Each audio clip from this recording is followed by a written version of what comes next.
다시 한번 반갑습니다. 자, 우리 오늘은 142페이지, 몇 페이지?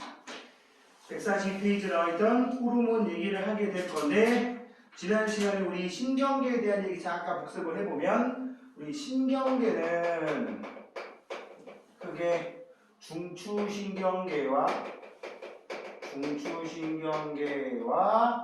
그 다음에 말초신경계라는 걸로 구분한다고 얘기를 했고요. 그죠? 이 중추신경계와 말초신경계로 구분한다고 그랬고, 중추신경계는 뇌와 척수로 구성된다고 그랬어. 그지?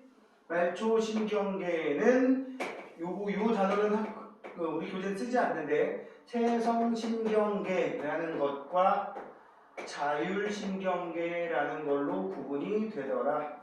응? 그래서 여기 지난번에 한 거 중에 하이라이트였어. 기억나야 돼.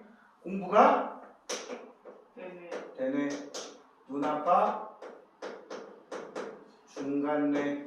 그지? 반을 해줘야 될 거 아니야. 그러길래 공부를 평형감각, 소뇌. 그지? 그 다음에 또 어디서냐? 항상 간뇌. 호흡하고 관련된 반응 담당하는 연수 있었고요. 무조건 반사의 중추인 척수가 있었고요. 체성신경계는 여러분들이 공부하지는 않지만 뇌를 또는 척수를 구성하는 신경을 체성신경이라고 얘기를 하고요. 알아만 보세요. 자율신경계에 두 가지가 있었죠. 교감신경과 부교감신경이라는 게 있다 그래서 교감신경은 주로 뭘 담당한다 그랬지? 흥분, 긴장, 놀람, 격렬한 운동을 했을 때 반응하는 게 교감신경이라는 신경이라고 했고, 여기에서는 아드레날린이라고 하는 호르몬이 분비되면서 이런 과정을 컨트롤한다 그랬습니다. 기억납니까? 근데 최근 들어서는 이 아드레날린이란 말 대신에 에피네프린이라는 호르몬 이름을 쓰기도 하니까 요게 조금 빈도수가 더 늘어나고 있으니까 둘 다 알아두시고요. 그 다음에 부교감신경에서 담당하는 건 주로 뭐라 그랬지? 주로 안정되는 거, 휴식하고 있을 때 우리 몸을 컨트롤할 수 있는 호르몬인 아세틸콜린이라고 하는 호르몬이 분비가 됩니다. 아세틸콜린. 알겠지? 요 정도까지 알아놓으시고, 하나 더. 이 둘 사이는 한 녀석이 활동하면 한 녀석이 활동이 약해지고, 얘가 활동하면 이 녀석이 약해지는 무슨 작용? 길항작용이라는 이런 용어도 등장한다. 하나가 활동하면 얘가 찌그러지고, 뭐 적당한 표현이 없어서 그래. 얘가 활동하면 얘가 찌그러지고, 이런 거를 길항작용이라고 한다까지 얘기했고요. 지난 시간에 자극에 대한 반응 경로 얘기하면서 뇌까지 명령이 자극이 뇌까지 올라갔다가 뇌에서 명령이 내려오는 게 있고, 척수까지 올라갔다가 척수에서 명령이 바로 내려가는, 물론 나중에 뇌로 가긴 가지, 그지? 요거 척수에서 일어나는 반사 중에 대표적인 게 무조건 반사라고 얘기를 했습니다. 기억을 하고 계세요? 응? 어떤 경우를 하겠지? 우리 몸이 위급한 상황에 도달한다든지 해가지고 우리 몸에서 심지가 아주 이거는 대놓고 우리 몸에 해로운 상황이 발생한다라고 했을 때 나도 모르게 반응이 먼저 일어난다 그랬어. 어떤 거? 이런 거. 그지? 이 연기력이 된다 라는 거 얘기했었죠? 자, 그리고 지난번에 신경 중에 감각신경, 운동신경 얘기하면서 감각신경은 살아있는데 운동신경이 맞이가면 비극의 시작이라고 했고, 기억나 안 나? 아픈데 못 움직인다고 그랬지.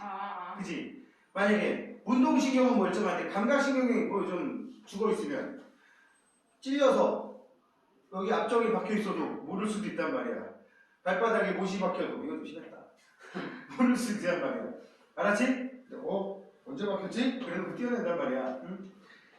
자, 그런 신경계들의 공통점, 신경계들이 담당하는 좀 광범위한 상황을 정리하고 호르몬으로 넘어가 보면, 신경의 경우는 좁은 범위에서 자극을 받은 그 감각기관만 또는 자극을 받은 그 부분에서만 반응을 그 자극을 전달하고 명령을 내렸을 때 그 명령을 수행하는, 그러니까 좁은 범위에서 짧은 시간 동안에 일어나는 우리 주변의 환경 변화를 감지한다라고 정의할 수가 있습니다. 그런데 이제 우리가 할 호르몬의 경우는 어떻다? 호르몬. 지난 시간에 살짝 얘기했었지, 그지? 호르몬 적은 양으로 분비가 되는데 적은 양이 분비가 되면서 이 적은 양이 혈액을 따라 돌아다니게 되겠고 혈액을 따라 순환하게 되겠고 이것들이 활동하는 기관에서 우리 몸에 컨트롤한단 말이야. 그치? 자, 이런 기관들을 우리는 뭐라고 한다 그랬지? 내분비샘. 호르몬을 분비하는 분비기관을 우리는 뭐라고 한다? 내분비샘이라고 얘기를 한다고요. 이게 병원 가면 내분비샘이라는 말 쓰는 병원이 거의 없어. 뭐라고 하게? 내분비관이라고 얘기를 해. 응? 내분비관 또는 내분비샘 거의 같은 말이라고 생각하시면 되겠고요. 거기서 내분비관 할 때는 그 내분비 이 호르몬을 분비하는 기관이라는 뜻이야. 응? 호르몬을 분비하는 기관이라고 얘기를 하는 건데 한번 써봅시다. 머리 쪽에서 등장하는 것부터 하나씩 얘기를 해보면 우리 몸의 제일 꼭대기부터 얘기를 해보면 제일 먼저 이 번호는 편의상 매기는 겁니다. 뇌하수체라는 기관이 있습니다. 그지? 두 번째 얼굴 밑으로 내려오면 이 목에 꼭 들어가 보면 여기 나같이 탈진 사람들 여기 있어. 꿀록 튀어나온 부분 목 여기에 뭐가 있다고? 갑상샘이라고 하는 들어본 적 있어요? 갑상선 들어봤지? 안 들어봤어? 안 들어봤을 수도 있지 뭐. 갑상선이라고 옛날에 불렀는데 샘자 대신에 갑상선이라는 말 쓰기도 해요. 실제로 병원에서는. 그 다음에 알아두시고 그 다음에 세 번째 부신이라는 부분이 있고요. 부신 뭐 있다고요? 부신. 그 다음에 네 번째 이자라고 하는 부분이 있고요. 그 다음에 다섯 번째 정소 또는 난소라고 하는 내분비샘이 있단 말이에요. 여러분들이 알아야 될 내분비샘은 이거 5개라고 보시면 돼요. 응? 이거 2개 갖고 있는 사람은 없으니까 이때 근데 가끔 인간이 한 70억 되다 보니까 정준! 여기 보세요. 뇌하수체 어디에 있어? 간뇌 살짝 밑에 있습니다. 간뇌 우리 아까 여기 할 때 얘기했지 간뇌 살짝 밑에 있는 부분이고요. 갑상샘은 목 살짝 밑에 나비 모양으로 달려있는 실제로 그 얼마나 달려야 되나? 조그마한 탁구공 모양, 탁구공만한 사이즈 정도 된다고 얘기를 하고 부신 요거는 어디에 붙어 있느냐? 콩팥 알지? 콩팥 뒤에 붙어 있습니다. 응? 콩팥이라고 하는 거 알죠? 우리 몸의 배설기관, 오줌 같은 거 걸르는. 이자는 주로 십이지장 쪽에 붙어 있습니다. 어디 붙어 있다고? 위에서 소장으로 넘어가는 그 중간에 박혀 있습니다. 요 사이를 십이지장이라고 소화기관한테 또 얘기를 하겠지만 배웠냐 이때? 소화기관 배우지 않았냐? 위에서. 배웠어요. 2학년 때가 배웠지? 거기에 이 위하고 소장 사이에 붙어 있는 이자, 다른 말로 췌장이라고 합니다. 췌장. 이거 옛날에 무슨 일본 영화 있잖아요. 너의 췌장을 먹고 싶어. 나 처음에 무슨 공포 영화인데. 나 보진 않았는데 공포 영화는 아니라며. 봤냐? 아니요. 친구가 봤어요. 하여튼 뭐 제목 어디서 떠오르는지 모르겠는데 그 다음에 정소난소는 그 생식기 주변 그런 곳에 있습니다. 자 보세요. 호르몬 줄 거볼게. 책에다 줄 한번 거볼게요. 특정 세포나 기관으로 신호를 전달하여 줄거 몸의 기능을 조절. 특정 세포나 기관으로 분비된다는 거 기억하시고 1번의 별표가 1번 내분비샘에서 혈액으로 분비된다. 어디에서? 혈액으로. 내분비샘에서 분비돼. 예를 들어 뇌하수체에서 분비가 돼. 그 다음에 혈관 따라 돌아다니다가 그 녀석들이 활동하는 기관에 가면 얘들이 작용을 하는 거야. 뭐 혈당량을 낮춘다, 혈당량을 높인다, 우리 몸의 세포 호흡을 촉진시킨다, 오히려 억제시킨다 이런 것들. 그리고 분비관이 따로 없다라는 말 굉장히 중요하니까 명심하시고 혈관 따라 이동한다. 그 다음에 지금 봐봐. 뇌하수체에서 분비되는 호르몬도 실제로 니네 공부하는 게 한 서너 개 정도 되지만 그거 말고도 더 있어 사실은. 여기 한 서너 개. 갑상샘에서도 티록신 분비되고 부신에서도 아까 말한 아드레날린, 뭐 아세틸콜린 분비되고 이자에서도 인슐린, 글루카곤 분비되고 그 다음에 정소, 난소에서도 각종 뭐 남성 호르몬, 프로게스테론이라든지 아니면 남성 호르몬인 테스토스테론이라든지 좀 전에 얘기한 프로게스테론이라는 그 여성의 난소에서 분비되는 또 에스트로겐 들어봤지? 응? 요새 에스트로겐이라고 하나? 하여튼 그런 것들 분비돼서 여기서 총 한 10개 이상의 여러분들이 배우는 것만 해도 10개 이상의 호르몬들이 나오는데 잘 봐. 얘네들이 다 혈관 따라 돌아다닌단 말이야. 응? 그럼 혈관 속에 막말로 니네가 혈액을 어느 정도 샘플링을 하게 되면 그 안에는 우리가 지금 다뤄야 될 호르몬들이 조금씩 다 들어가 있어. 근데 이제 예를 들어볼게. 갑상샘에서 분비되는 티록신이라는 호르몬들은 우리 몸속에 살아있는 모든 세포들이 표적기관이야. 세포들도 그 생명을 계속 유지하려면 뭐 해야 돼? 에너지를 흡수하고 산소를 흡수해서 영양분을 만들어서 자기적으로 쓰고 다른 데 나눠주든가. 즉 세포의 수명을 유지하려면 티록신이라는 게 와가지고 세포 호흡을 촉진해야 되는데 혈관 따라 올 때 호르몬이 티록신만 오는 게 아니잖아. 아까 말한 에피네프린도 올 수 있고 아드레날린 똑같은 거네. 하다 보니까 또 뭐 뇌하수체에서 분비되는 뭐 TSH라든지 뭐 이런 호르몬들 이름들이 쭉 있는데 걔네들은 거기서 활동을 안 하는 거야. 활동하는 기관이 따로 있는 그러니까 티록신 같은 경우는 거의 온몸에 있는 살아있는 세포가 표적기관이 되겠지만 자기가 활동할 수 있는 장소에 가서 역할을 하는 게 되는 거라고. 여기서 중요한 게 나왔어. 혈관 따라 온몸 다 돌아다니잖아 피는. 그지? 응? 그러면 티록신 얘기를 해서 끄는 이유가 얘 활동하는 장소는 어디야? 온몸이야. 아까 내가 신경 같은 경우는 앞정에 찔리면 여기만 따갑단 말이야. 그지? 여기 앞정에 찔렸는데 발가락 끝이 따갑다. 걔 몸이 이상한 거야. 그지? 그래 안 그래? 여기에 그 찔렸을 때만 아프단 말이야. 별일 없으면. 물론 이게 한두 시간 더 갈 수 있긴 하겠지만 호르몬은 어때? 넓은 장소에서 우리 온몸에 퍼져있는 곳곳에서 좀 더 광범위한 장소에서 광범위한 시간 동안에 영향을 주게 된다고. 막말로 우리가 밥을 먹었어. 그럼 우리 피 속에 혈당량이라는 게 늘어나거든? 그걸 소화시켜가지고 우리 몸에서는 또 에너지로 쓰기 위해서 혈액 속에 돌아다니게 만든단 말이야. 그래서 혈중 포도당의 양, 이걸 혈당량이라고 하거든? 그럼 혈당량이 너무 높아지면 다시 내리는 역할을 한단 말이야. 호르몬들이. 너무 낮으면 끌어올리는 역할을 한단 말이야. 응? 이런 것들을 다 담당할 때 혈액 속에 따라 돌아다니고 있는 거니까 그거를 생각을 하라고. 알겠지? 이 호르몬 이름들이 워낙 많아가지고 여러분들 지금 배우는 게 최소한이라고 보시면 됩니다. 자, 적은 양으로 큰 효과를 나타낸다. 호르몬 분비량이 너무 많거나 적으면 몸에 이상 증상이 나타날 수 있다.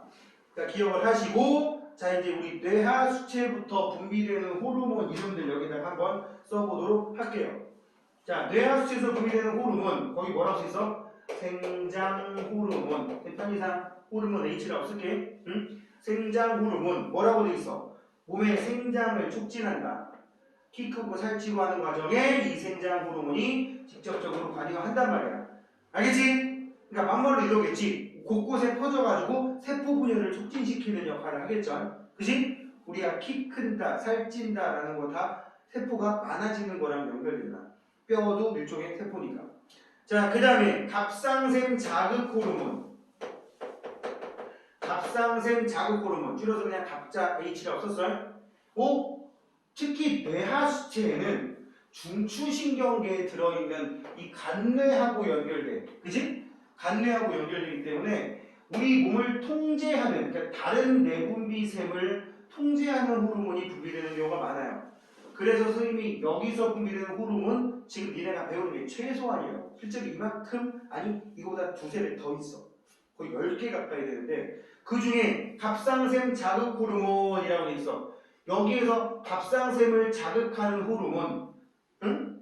그래서 이거 약자로 TSH라고도 불러요. 거기다 써봐, TSH. 내가 알기로 갑상샘이 T로 시작하나 봐. 응? 옛날에 여러분들 또 까먹었어.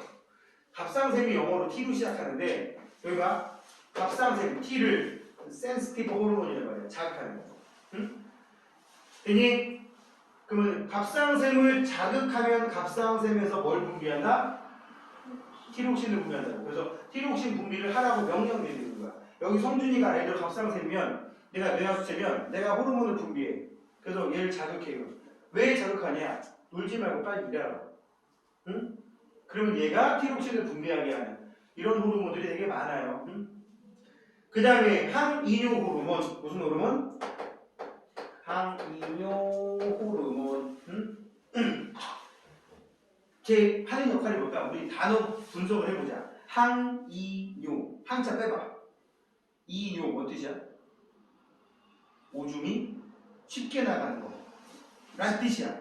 이뇨작용. 이뇨제라는 약을 먹으면 오줌 줄줄줄 나온대. 먹은 적이 없지만. 그래서 이게 응가나 소변을 잘 못 봐가지고 괴로워하는 사람들이 있단 말이야. 변비 환자들. 참고로 나는 개인적으로 변비를 걸려본 적이 없어서 그 마음을 모르겠으나 걸려본 사람들은 괴로워하겠지. 그지? 응? 항이뇨 호르몬. 오줌이 몸 밖으로 못 나가게 하는 호르몬이라는 뜻이야. 자, 생각해봐. 우리 뒤에서 이것도 다룰 거야. 항상성 얘기하면서. 왜 오줌을 못 나가게 할까? 이유는 하나야. 오줌은 주성분이 물이거든. 거기에 이제 요소라든지 이런 노폐물들이 들어있긴 한데, 소량 들어있긴 한데, 우리 몸에 수분이 지금 부족한 상태인데 오줌으로 막 내보내버리면 그 물 아깝잖아. 그럴 때 분비되는 호르몬이 항이뇨 호르몬이야. 예를 들어서 내가 수분 섭취를 한동안 못했다든지 막말로 좀 전혀 비현실적이긴 하지만 내가 사막에 표류됐어. 며칠 동안 물을 한 방울도 못 먹었어. 그럴 때는 우리 몸에서 항이뇨 호르몬이라는 게 분비돼서 가능한 한 소변의 양을 최소화시킨다고. 그러니까 노폐물을 내보내긴 내야 되니까 조금 나가긴 나가는데 이제 소량 나가지, 소량. 응? 최소한. 반면에 우리 몸에 너무 예를 들어 수박 한 반통 혼자 다 쳐먹었어. 근데 여름 되면 막 수박 먹을 거 아니야. 이래 수박의 숫자가 물 숫자인 거 알지? 물이 가득 들어있는 박이라는 뜻이란 말이야. 그 막말로 니들 알다시피 수박이 영어로 오죽하면 워터멜론이겠어. 수박 한 반통을 먹었어. 그럼 우리 몸에 물 어떻게 써? 너무 많아. 우리 몸은 각종 체액이라는 뭐 혈액도 그 중에 하나지만 이런 체액이라는 세포 사이에 들어있는 세포 속에 들어있는 체액이라는 걸로도 구성이 되어 있는데 어느 정도 농도를 맞춰줘야 돼. 근데 너무 농도가 묽어진 거야. 수박 한 통 다 먹어버리면. 그럴 때 어떻게 돼요? 무지하게 오줌을 쌉니다. 수박 한 통, 수박 반 통 다 먹고 자면 아침에 알람 안 맞춰도 일어나게 됩니다. 왜? 안 일어나면 싸야 되거든 이불에다가. 그지? 그럴 때 작용하는 호르몬이 항이뇨 호르몬.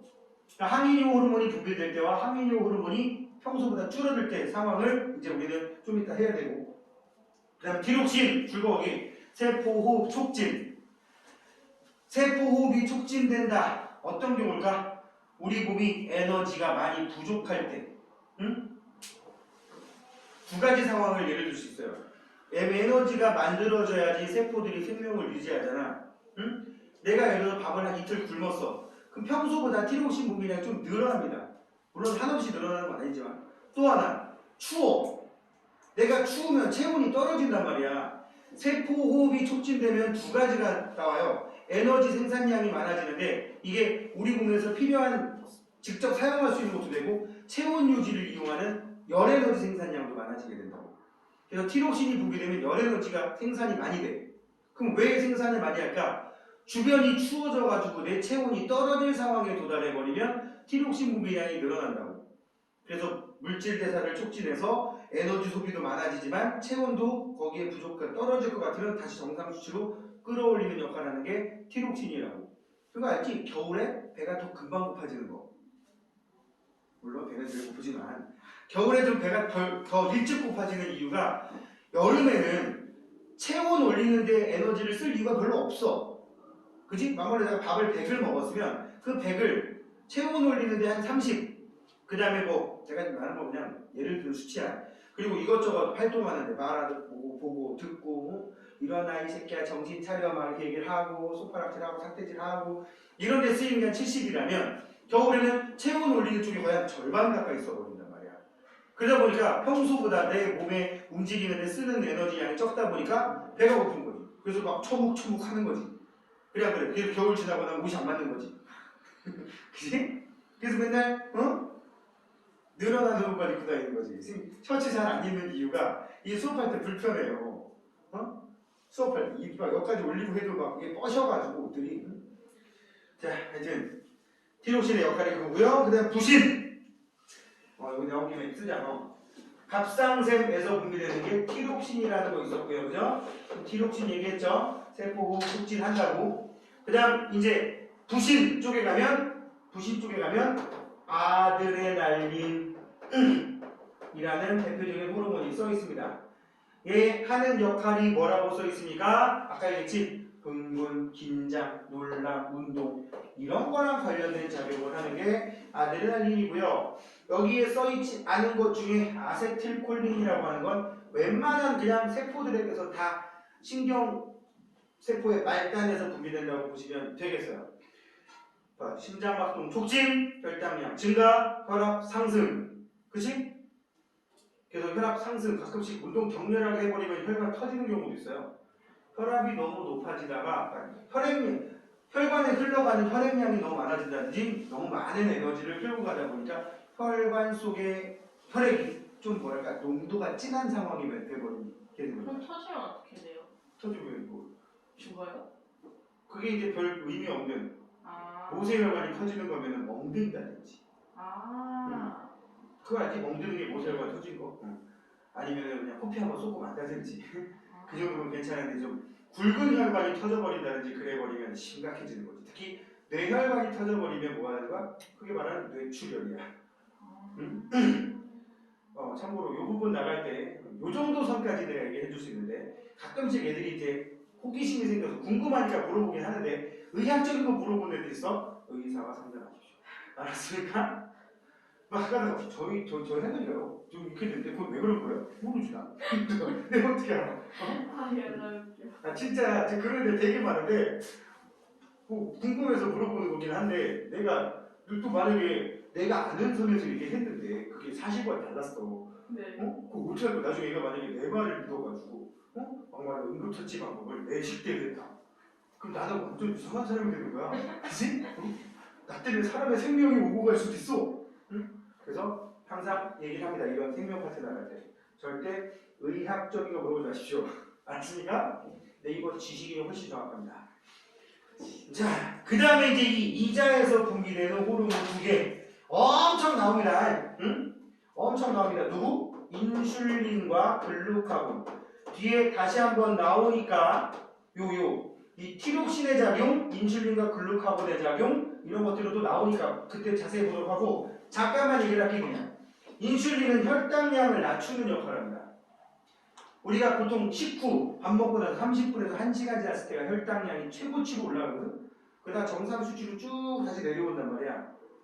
보통 내가 알기로 혈당량이 내가 단위가 생각이 안 나는데 이게 밀리그램 퍼 그램 킬로그램인가 그램인가 모르겠는데 요게 내가 알기로 100 정도 나오는 게 정상이야. 네. 혈당 수치라고 하는 게 보통 밀리그램 퍼 몇으로 나오는데 내가 그 뒤에 정확치 않아. 내가 다음 시간에 알아다 알려줄게. 알았었는데 하도 내가 요새 최근 들어 생명수업을 많이 안 하다 보니까. 하여튼 혈당량이 100 정도 나오는 게 흔히 말하는 빈속에 밥 안 먹었을 때 아침에 일어나가지고 빈속에 혈당을 체크를 했을 때 100 이하, 90에서 100 사이 정도 나와야 정상인데 선생님처럼 이제 중년 남성이 돼버리면 거의 100은 100% 나갑니다. 이게 혈액 속에 노폐물도 좀 있고 막 하다 보니까 그리고 이제 몸의 컨트롤 기능도 슬슬 떨어질 때가 되기 때문에 선생님도 아침에 재보면 100 넘게 나와. 그러다 이제 한 110, 120까지 나와버리면 오늘 아침엔 118인가? 선생님 이제 나이가 좀 있어서 가끔씩 주말에 한 번씩 재거든. 집에 혈당 날리니까 여기 반에 톡 찔러가지고 피 나면 이렇게 피 쭉 짜서 넣으면은 기계에서 디디디디 하면 숫자가 뜬단 말이야. 수리 본 적 없냐? 집에 건강한 사람만 있어서 그래. 자, 아무튼 그렇게 재는데 한 오늘은 110인가 나오더라고. 밥 먹기 전에 재니까 112인가. 그래서 우리가 맨날 잔소리 하는 거지. 공복 혈당이 2자릿수가 나야 된다고. 나 진짜 좀 밤에 좀 처먹지 말라고. 응? 어제 안 먹었거든. 하여튼 그렇게 나오는데 너무 높아지게 되면 높은 상태가 유지되면 몸에 이상 징후가 발생해요. 뭐 염증이 자주 발생한다든지 뭐 그런 것들 뭐 의사하고 상담하십시오. 검색하기가. 그러니까 혈당량을 낮추는 호르몬이 이자에서 분비가 된단 말이야. 응? 오케이? 반면에 혈당량이 너무 떨어졌어. 내가 어떻게 막 정신없이 일하다 보니까 밥을 못 먹을 수도 있는 거잖아. 응? 뭐다 한두 끼 굶는다고 죽는 건 아니지만 혈당량이 너무 떨어졌어. 가끔씩 우스갯소리로 친구들이 피곤하거나 막 어지러워. 당이 부족해. 당 떨어진 것 같아. 이런 말 들어본 적 있지? 얘네 따로 또래에서 들을 일은 거의 없어 사실은. 그건 우스갯소리야. 너무 떨어져가지고 혈당량이 막 70, 80까지 떨어졌다. 그럼 어떻게 하느냐? 우리 몸 곳곳에 저장돼 있던 포도당이 될 수 있는 것들을 꺼내 쓰는 상황을 발생시키는 호르몬이 있어. 걔가 이 글루카곤이야. 다시 너무 내려가면 정상으로 끌어올리는. 그러면서 이제 나중에 살이 빠지는 거지. 속으로 나는 이거 쓸 일이 별로 없는 것 같아. 대충 정상 수치 이하로 떨어진다 싶으면 바로 몸에서 이상 신호가 오지. 뭐야? 뽀로로 허기진다. 그럼 이제 또 처묵처묵 하는 거지. 이거 쓸 일 별로 없는 것 같아요. 하여튼 혈당량 조절하는 두 호르몬이고요. 정소하고 난소는 2차 성징이라든지 아니면 남성성, 여성성을 나타내는 그런 호르몬들이 되겠습니다. 여기 지금 에스트로겐하고 테스토스테론만 써 있는데 에스트로겐 여성의 2차 성징, 그 다음에 테스토스테론 남성의 2차 성징. 자 여기서 여러분들이 좀 알아야 될 거. 최근에 이게 언급이 됐는데 남성은 남성 호르몬 분비되냐? 아니야. 남성에게도 에스트로겐이 분비될 수도 있어요. 여성에게도 테스토스테론이 분비될 수도 있어요. 이제 이게 흔히 말하는 체력적으로 최전성기가 지금 10대, 20대 이쯤 되면은 진짜 여성은 에스트로겐 분비량이 확연히 많고, 테스토스테론 분비량 거의 티도 안 나지. 근데 이제 여성의 경우 예를 들자면 어느 정도 중년 넘어가고 여성성이 좀 감퇴하는 경우 있단 말이야.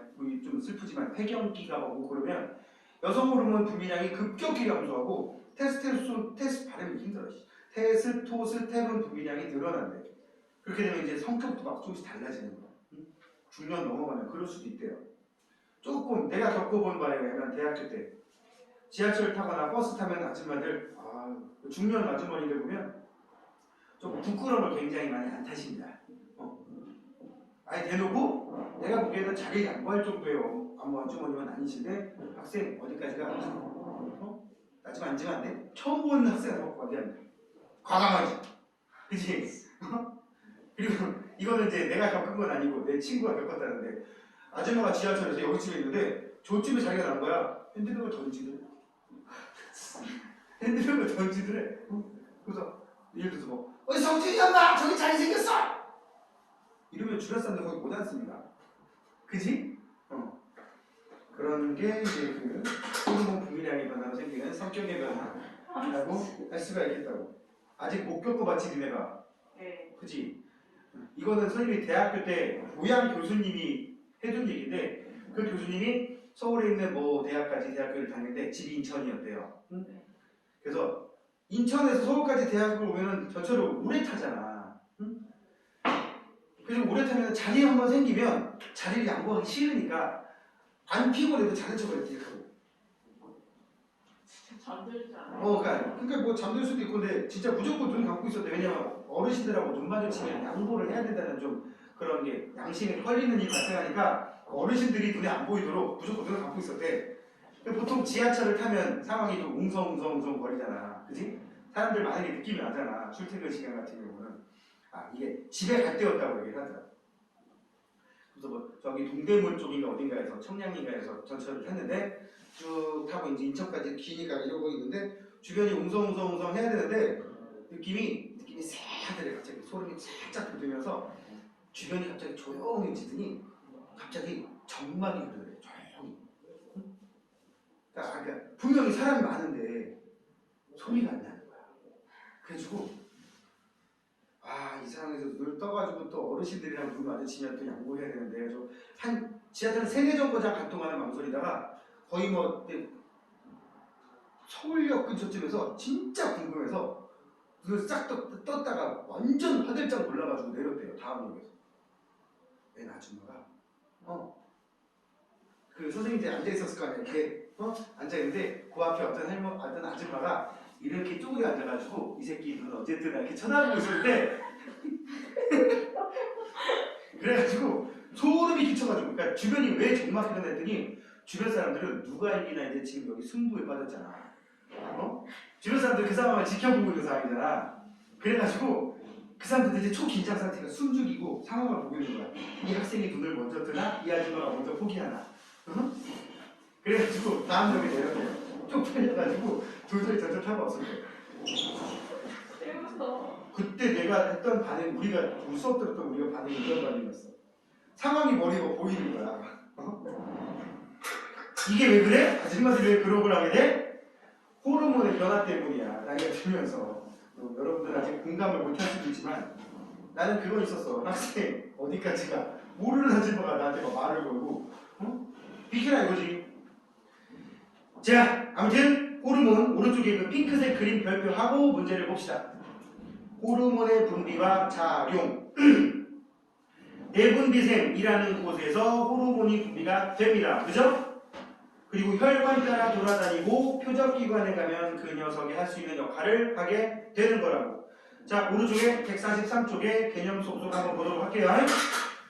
6번 자극의 종류와 반응 경로에 대한 설명으로 OX 의식적 반응에는 대뇌의 판단 과정이 포함된다. 당연하지. 의식적인 반응. 예를 들어 내가 송준이한테 물총을 쏜단 말이야. 이게 나도 모르게 쏘겠어? 그럼 내 몸이 이상한 거지. 내가 이렇게 존다. 조니까 깨워야겠다. 그래가지고 끝에를 물살이 세게 나가게 해놓고 찍! 하고 쏴버린단 말이지. 이런 건 대뇌가 관여를 합니다.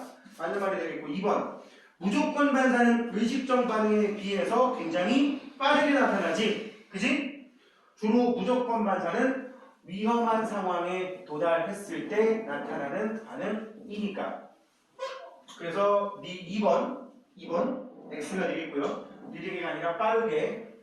정준아 문제하고 있어. 오른쪽에 손이 시린 것을 느끼고 줄 보세요. 느끼고 그리고 장갑을 낀대.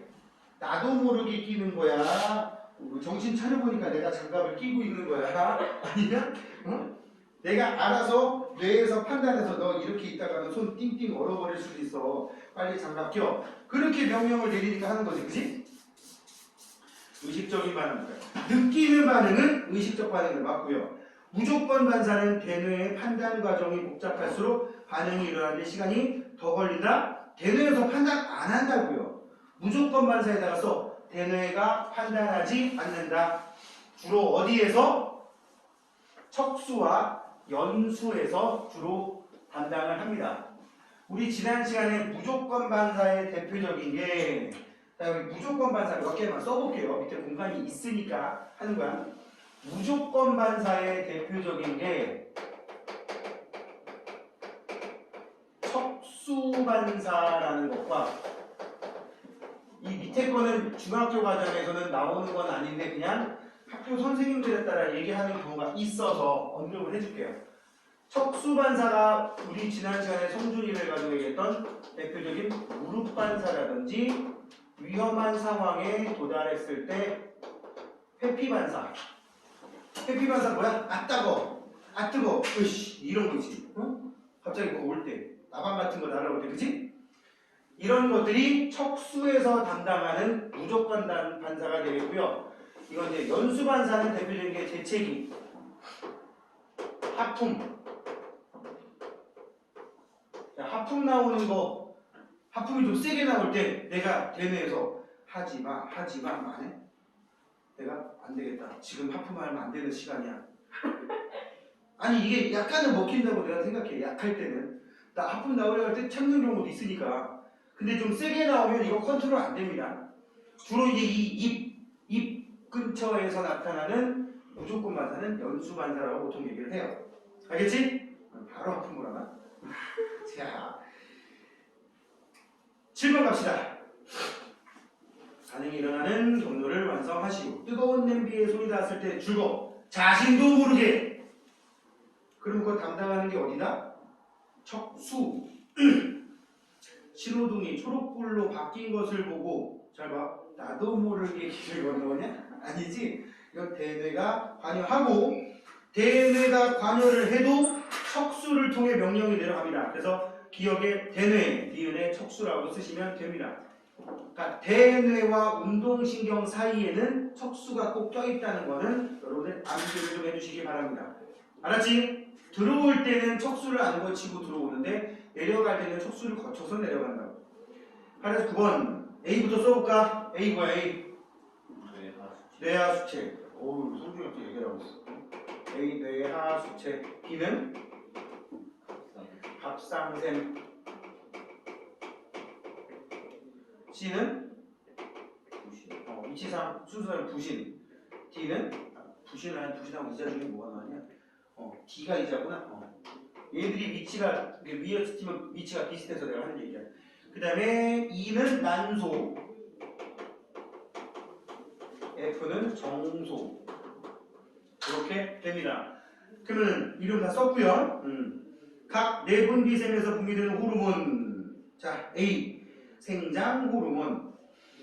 몸의 생장을 촉진한다. 이것도 줄여서 GH라고도 불러요. 자, 얘기해봐, 지원. 왜 GH야? 왜 GH라고?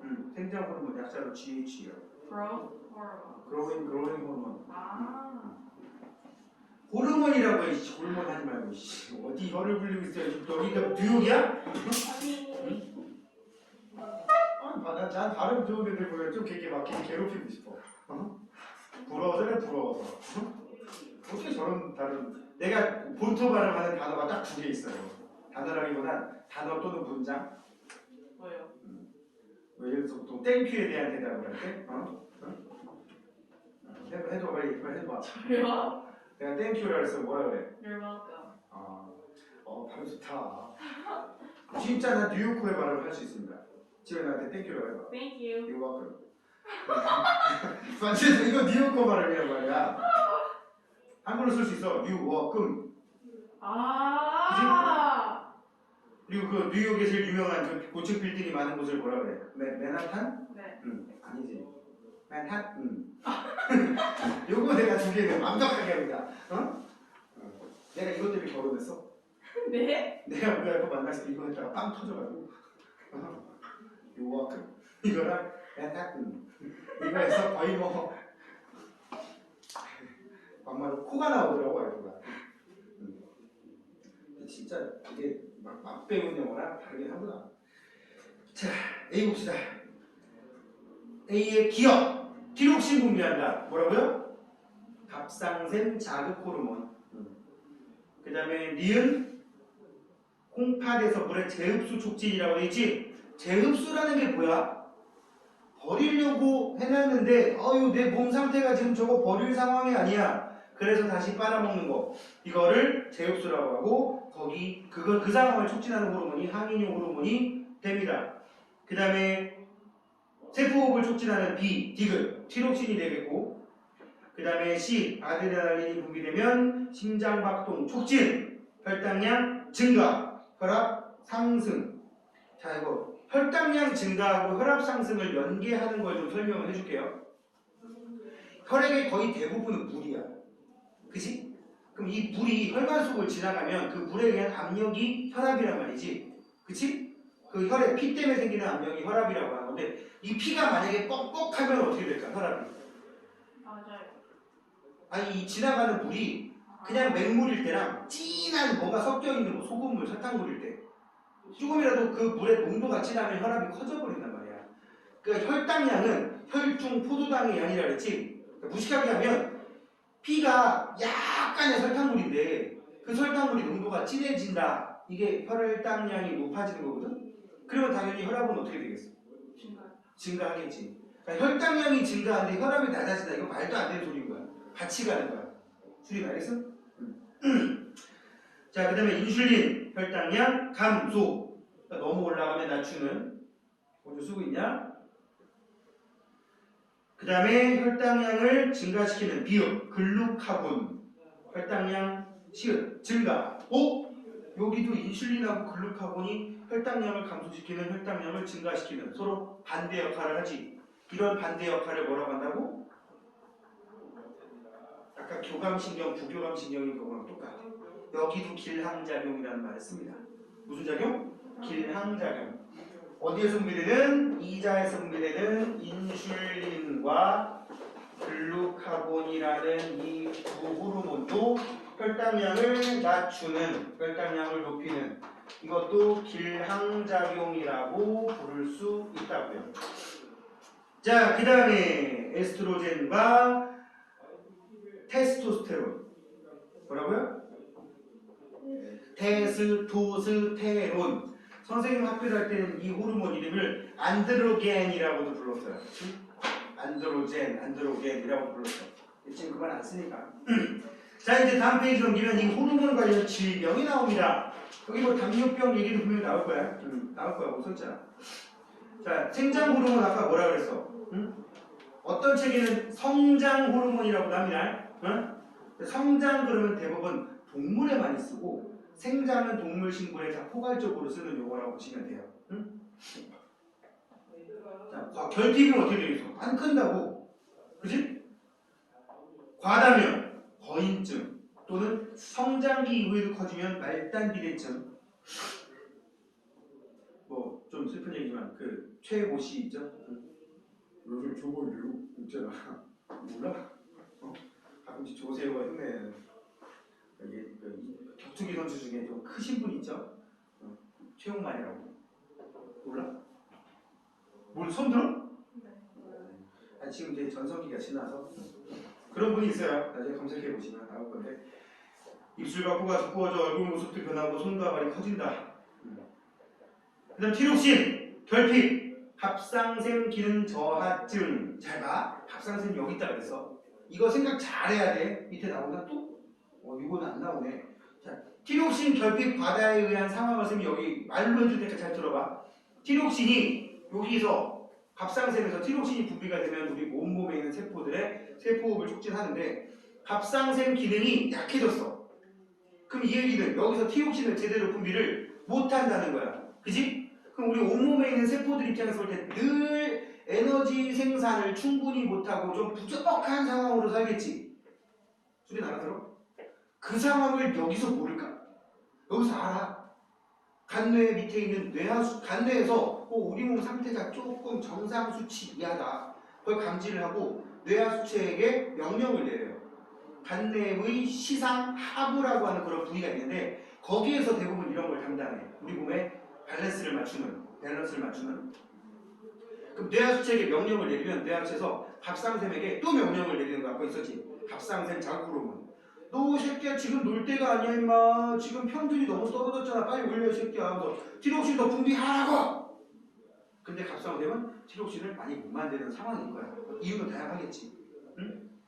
그럼 티록신 못 만들고 있는데 계속 또 이 새끼들 내가 명령 내린 지가 언제인데 아직도 이상한 변화가 없어. 그러면 또 뇌하수체를 갈고요. 그럼 뇌하수체가 또 갑상샘 자극 호르몬을 또 분비해요. 그러면 갑상샘은 자극을 받아. 근데 티록신을 만들 재료가 별로 없는 거지. 참고로 티록신 만들 재료가 주로 해초류에 많이 들어있어요. 요오드, 요새는 아이오딘이라 그러죠? 김, 미역, 다시마, 오모가사리, 톳, 배생이, 파래 이런 거를 많이 먹어줘야지 이 아이오딘이 많이 섭취가 돼서 그걸 가지고 티록신을 만든단 말이야.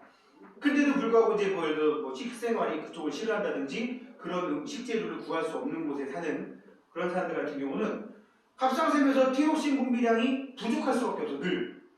그지? 그러다 보면 이제 대부분 그러다가 살다가 몇십 년, 몇백 년, 100년까지 아니고 한 7, 80년 살다가 돌아가시니까 별 상관이 없는데 심한 경우에 이 갑상샘이 굉장히 예민한 경우에 갑상샘이 자꾸 위에서 오는 자극 때문에 좀 막스게 말을 빡 쳐가지고 아씨 하면서 막 자꾸 위에서 자극하는데 할 수 있는 게 없으니까 아씨 하고 막 띵띵 부어버려. 어떻게 된다고? 갑상샘이 띵띵 부어. 어떻게 되게? 띵띵 부어. 이게 뭐? 머리통만 하네. 그래가지고 머리 밑에서 원래 또 있는 것처럼. 이게 갑상샘 기능 저하증 때문에 생기는 증세예요. 알겠습니까? 그래서 인터넷에다 갑상샘 기능 저하증이라고 검색을 하면 대부분 저기 동남아 지역에 캄보디아 이런 나라들이 내가 알기로 나올 수 바다가 없을걸? 하여튼 내륙에 있는 몽골 아니면 아프리카 중앙부에 있는 막 나라들 있지 바다와 거의 접하기 힘든 나라들 대부분 좀 그 어두운 피부가 좀 어두운 사람들이 그런 병 검색을 해보면 항상 이미지로 떠. 응? 그게 갑상샘 기능 저하증이고요. 이번에는 갑상샘 기능 항진증. 이게 뭐냐? 너무 많이 보게 되는 거야 이거는. 잘 봐. 뇌하수에서 명령을 내렸어. 야, 티로ksi닌 분비해. 10개만 분비해. 10개가 되겠어요. 한 20개 분비하자. 쫙! 응? 그러니까 우리 몸에 있는 세포들은 어때요? 에너지 생산량이 너무 많아지는 거야. 그러니까 흔히 말하는 과부하가 걸리는 거지. 내 몸에서는 10개가 에너지가 필요한데 20개, 30개씩 만들어내면 세포들이 피로해서 지쳐버립니다. 응? 어떻게 될까요? 살이 안 찌는 거예요. 심지어 살이 빠져요. 그러면서 피하 지방도 줄어들고 세포들도 줄어들고 하면서 나중에는 우리 몸 자체가 전체적으로 다 피로에 쩔면서 성격도 이상해져.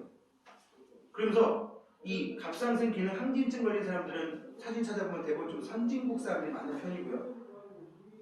항상 성격도 신경질적으로 바뀌어있고 일단 인상 자체가 바뀌어있어. 내가 여기는 안 보이니까 여기만 해줄게. 내가 갑상샘 기능 항진증 찾으면 꼭 막 거의 피골이 상접한 웬 아줌마나 아저씨가 나오면서 이러고 있어. 짜증나는 듯한. 응? 내가 말이지? 막 이런 표정을 짓고 있단 말이야. 눈 쑥 들어가 있고. 그게 왜 그래? 갑상샘에서 티록신을 과다하게 분비돼서. 알았지? 거기 써있죠? 맥박도 빨라지고 눈이 돌출되며 체중도 감소한다. 응? 이런 얘기하면 또 어디 보니까 쌤 살 안 찐다고요? 이런 애들 꼭 있는데 적당해야지. 그치? 자, 그 다음에 이제 인슐린, 결핍, 당뇨병 쉽게 필요해지며 체중이 감소한다. 선생님 같은 경우도 이제 혈당량이 낮은 편은 아니라서 혹시라도 당뇨가 있을까라고 생각을 해보면 여기 봐봐. 체중이 감소한다? 절대 안 감소하더라고. 그래서 내가 별로 걱정은 안 하는데 아직은. 이 상황에서 선생님이 이제 체중까지 감소하는 상황이 운동을 안 했는데도 체중이 감소한다. 그러면 이제 병원 좀 가봐야겠지. 그래서 일반적으로 당뇨 할 때 당은 포도당이라는 뜻이고 뇨는 오줌이라는 뜻이야. 오줌에 포도당이 섞여 나오는데 정상인들은 오줌에 포도당이 섞여 나오지 않습니다. 물론 아주 극소량 어쩌다 한 번씩 새어 나올 수는 있는데 이제 내 소변이 포도당이 많이 섞여 있는지 확인하는 방법이 있어. 캠핑 같은 데 갔을 때 가끔 노상방뇨를 한번 해보세요. 개미가 그 오줌에 꼬이면 그러면 포도당이 굉장히 많이 섞여 나온다는 뜻이 되는 거야. 왜냐면 개미한테는 그게 에너지원이기 때문에 걔네 그거 빨아먹으러 간단 말이야. 근데 당뇨에 걸리면 왜 체중이 감소해요? 그거를 뭐라고 얘기를 해야 될까? 그럼 혈당이 너무 높아서 살이 쪄야 되는 거 아니에요? 아니 혈당이 높은데 이런 거야. 내 몸에서 어느 정도는 저장을 하고 네. 그러니까 내가 그래서 밥을 먹어서 내 몸속에 포도당을 200을 만들어냈다 세포들이. 그럼 그 중에 100은 저장을 하고 100만 혈관 따라 돌리거든. 네. 근데 50만 저장하고 150을 돌려버리는 거야 혈관 따라서. 그러니까 내 몸에 저장되는 양이 줄어버리는 거지. 이해가요? 좋은 질문이었습니다. 좋은 질문이었어. 이거 질문한 애가 10년 만에 다시 처음이야. 질문을 안 해. 이유가 있겠지. 납득이 되죠? 혈관 따라 포도당이 많이 돌아다니는 얘기는 저장을 덜 한다는 얘기가 되는 거야. 자, 그 다음에 이제 항상성 가보도록 합시다. 쌤 지금 말하면서 거의 웬만큼 다 얘기해버렸는데 항상성이란 단어의 네모치자. 막말로 그거야. 항상, 늘, always, all the time 이런 거 얘기하는 거야. 우리 몸의 상태를 밸런스를 맞추는 거. 환경이 변해도 적절하게 반응하여 몸의 상태를 일정하게 유지하는 거. 여기 지금 체온 조절 과정과 혈당량 유지 과정 나와 있는데 아까 선생님이 소변 오줌량 조절하는 것도 아까 얘기했었지 슬쩍. 그지? 그것까지 이 세 개가 아주 그 항상성 유지의 딱 대표적인 세 가지 과정이라고. 호르몬과 신경이 같이 작용한다는 거 기억하시고요. 왜냐? 아까 얘기했잖아. 우리 몸의 세포들이 일을 안 하고 있다는 걸 감지를 한단 말이야. 간뇌에서. 뭘 통해? 신경계를 통해서. 그럼 간뇌가 뇌하수체에 명령 내린다고. 명령 내릴 때 뭘로 내리겠어? 호르몬으로 내린다고. 그러면 다시 또 우리 몸 상태가 괜찮아졌는지 신경을 통해서 감지한다고. 신경과 호르몬이 같이 작용하게 된다라는 말 거기 항상성 두 번째 줄에 신경과 호르몬의 작용으로 항상성이 유지된다 줄거 놓으시고요. 밑에 호르몬과 신경 얘기했었지? 신경은 좁은 범위에서 일시적으로 라고 한다면 호르몬은 넓은 범위에서 지속적으로. 자, 체온 조절 과정 줄거봅시다.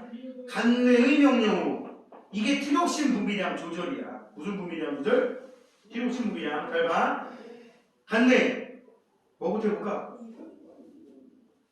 정상 체온에서 거기 가운데 보라색으로 정상 체온 보여 안 보여? 보이지? 정상 체온에서 우리 왼쪽 위로 가볼게. 주위의 온도가 높아짐. 성준아 찾았냐? 덥단 말이야. 그럼 이제 어떻게 되느냐? 덥단 얘기는 두 가지 의미. 아, 내 체온이 지금 올라가고 있다. 그치? 그래서 체온을 내려야겠구나. 요거 하나랑 주변 온도가 높으니까 내가 에너지 생산을 해서 체온 유지, 그 다음에 먹고 사는 데 쓰는 그 중에 체온 유지 쪽에다가 에너지를 많이 쓸 이유가 없는 거지. 이 두 가지를 생각을 하란 말이야. 간내에서 온도가 높다는 자극을 느꼈어. 그럼 어떻게? 온도가 높은데? 아, 이거 너무 높아지면 큰일 나는데? 어떡하지? 외부로 열을 내보내야겠지, 오히려. 그래, 안 그래? 내 몸이 지금 막 체온이 올라가. 37도, 8도, 9도까지 올라갔다고 쳐봐. 그럼 어떻게? 땀나지? 땀나는 거 알아요? 응? 그리고 거기 봐. 땀이 나면서 얼굴 벌개집니다. 왜? 피부 근처에 혈관이 넓어져서 얼굴이 벌개지고 피부가 빨개지는 거야. 응? 그럼 땀 분비량도 늘어나고요. 그럼 땀이 증발하면서 열을 뺏어가니까. 그래 안 그래? 그래서 결론적으로 열 방출량이 증가해서 체온이 낮아지니까 정상으로 돌아오는 거라고. 됐니? 반면에 주위 온도가 낮아진대. 이제 오른쪽으로 갑시다. 저쪽 시계 방향으로. 주위 온도가 낮아지면 체온이 낮아져. 그럼 간내에서 감지해. 야, 너 이러다가 너 죽을 수도 있어. 그럼 어떡한다? 두 가지라 했습니다. 지금 방금이랑 비슷한 거 해보자고. 피부 근처에 혈관이 수축합니다. 지금 뇌 밑으로 내려가서 그러면 외부와의 접촉이 줄어드니까 외부로 새어나가는 열이 줄어드는 거야. 이해가요?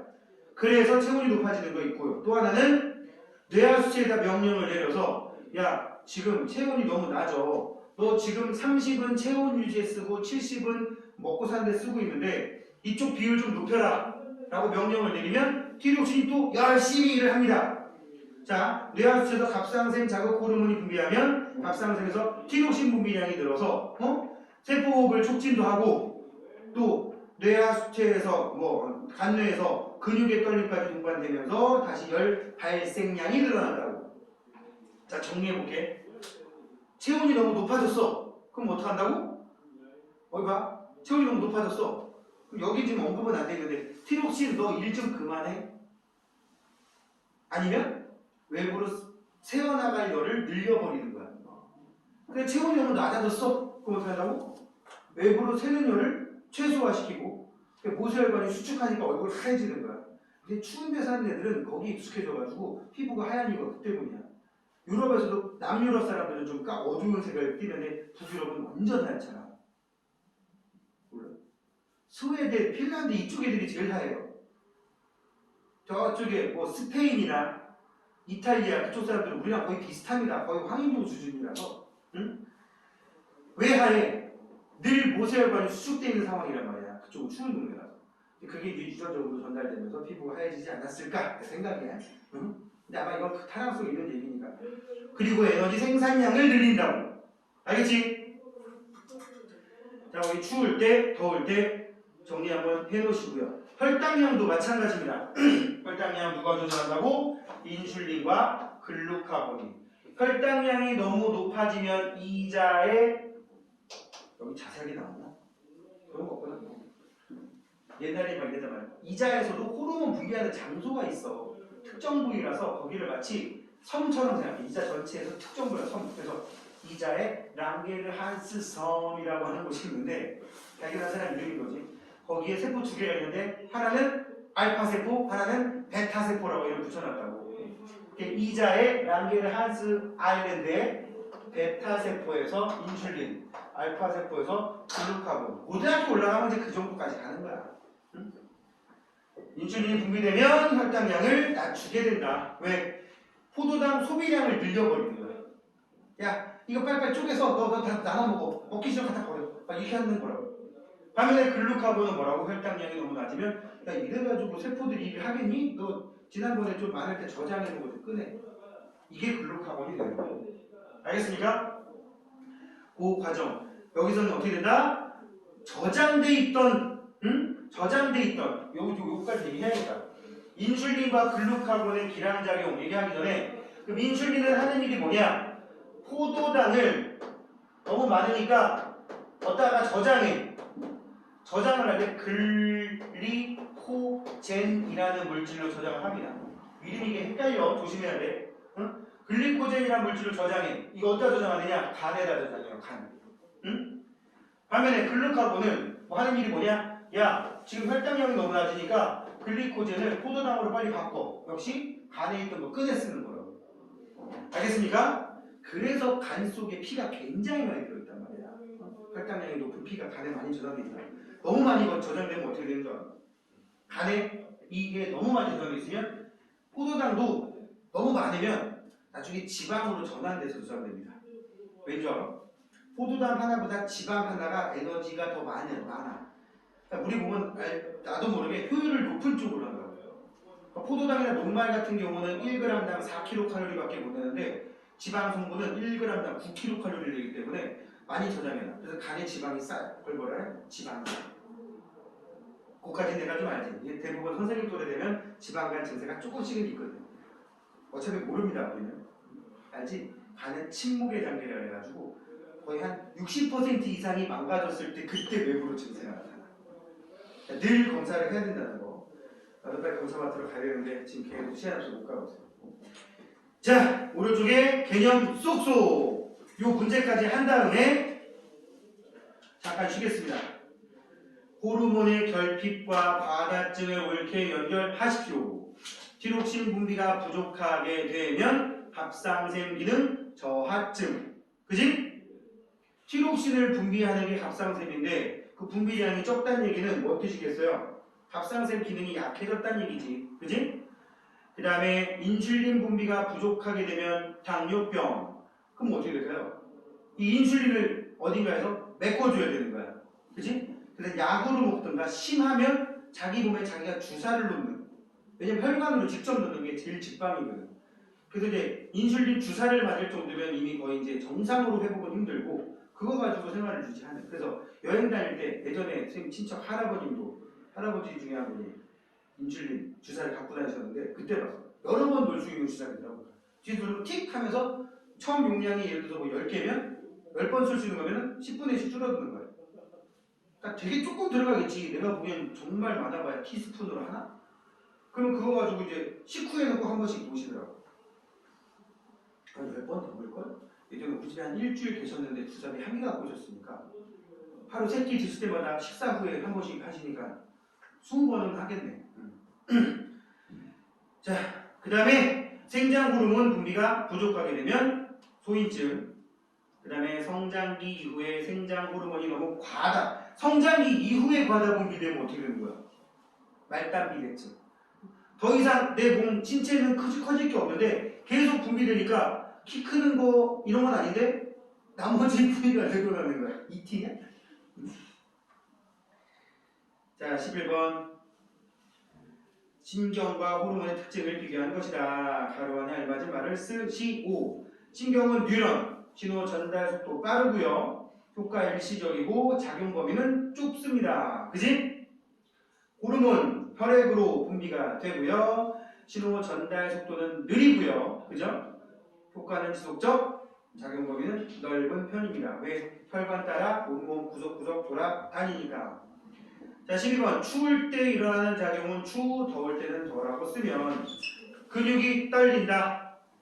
추울 때. 땀 분비 증가한다. 더울 때. 열 발생량이 증가한다. 추울 때. 열 방출량이 증가한다. 더울 때. 세포 호흡이 촉진된다. 추울 때고요. 피부 근처에 혈관이 확장되는 거 더울 때. 그래서 얼굴 벌게지는 거. 알겠지? 이게 빨개진다는 말도 그렇지 않냐? 얼굴은 벌게진다. 알아듣겠지? 이게 우리나라가 참 재밌는 것 같아. 빨개진다, 벌게진다. 불그스름해진다. 다 느낌이 다르잖아. 그치? 이해하잖아. 자, 13번. 이자에서 A가 분비되면 혈당량이 증가한대. 여기 봐봐. 혈당량이 증가한다는 얘기는 포도당이 혈액 속에 많아진다는 얘기야. 뭘까요? 글루카곤의 역할입니다. 그죠?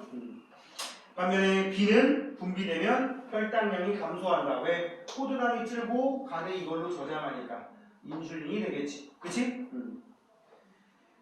14번. 가로 안에 알맞은 말을 고르시오. 혈당량이 높을 때는 이자에서 높을 때는 이란 말 적어놓고 이자에서 호르몬 B가 분비돼요. 위에 그림을 찾으라는 얘기네. 즉 인슐린 B가 분비되어 포도당을 글리코젠으로 합성하여 어디다 저장한다고? 간에 저장합니다. 어디? 간에. 그리고 세포에서는 야 포도당 빨리빨리 좀 써. 자꾸 혈액 속에 돌아다니게 하지 말고 니네 한 번에 한 개씩 먹고 있는데 한 번에 두 개씩 먹어 빨리. 그래서 빨리빨리 먹어 치우라고 하는 거야.